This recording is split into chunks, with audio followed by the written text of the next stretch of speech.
Hi, my name is Aisha Lubega, and this is my presentation on the culturally competent teaching.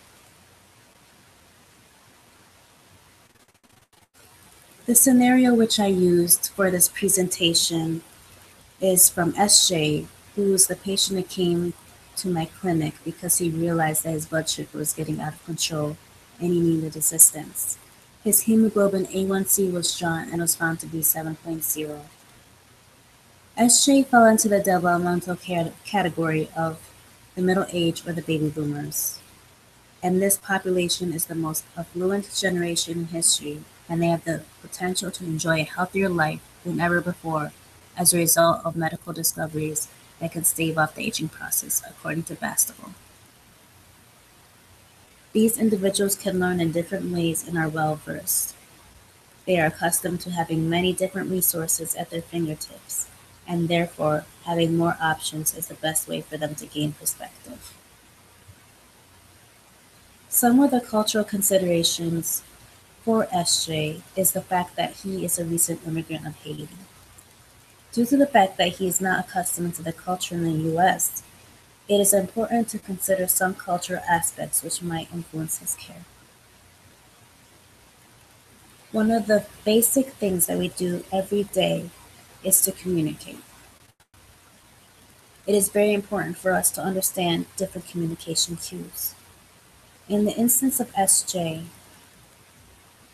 it may not be proper for him to maintain eye contact when speaking to those in a position of high authority. Therefore, do not interpret lack of eye contact as not listening or not caring.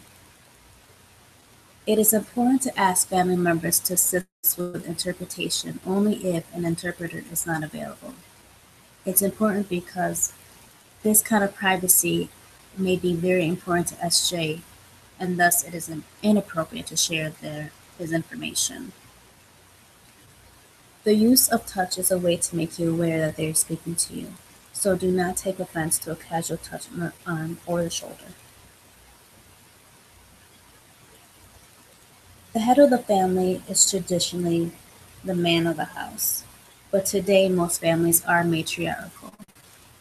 Women are generally expected to be honest, respectable, and faithful. Children are expected to be respectful, obedient, and also they are expected to be high achievers. It is important to include family members in the care of loved ones to achieve trusting relationships and compliance with treatment regimens. Some of the health practices which are followed is the fact that good health is viewed as the ability to achieve internal equilibrium between chill and fray, or hot and cold.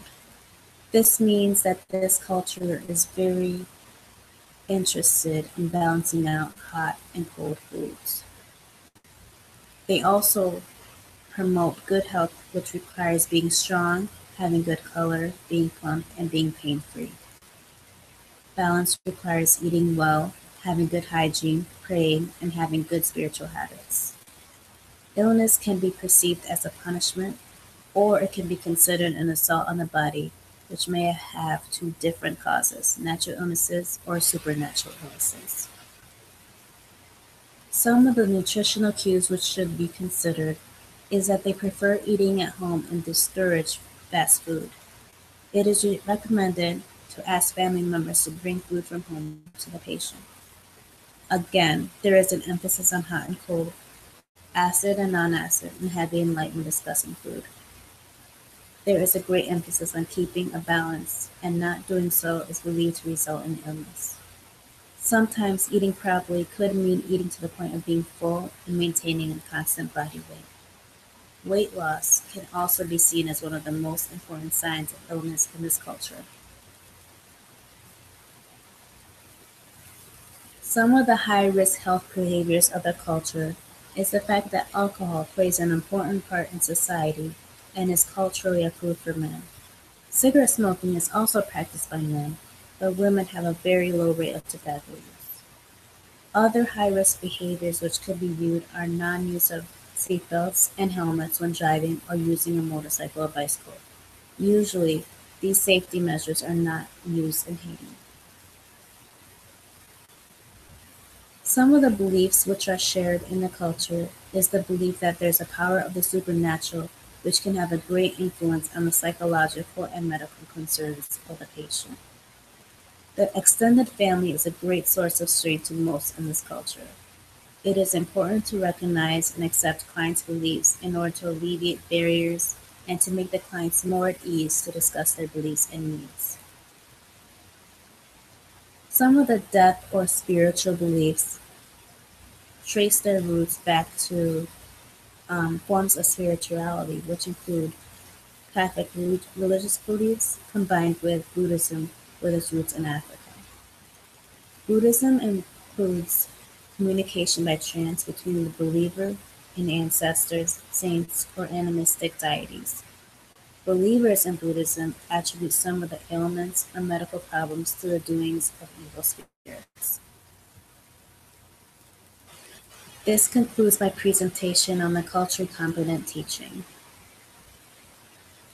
I wanted to just highlight that this is not conclusive of everyone of the Haitian culture, but some of these aspects are generally shared among some in the culture.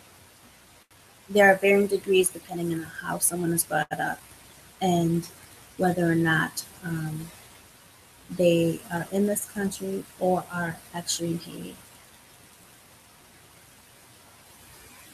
Mm.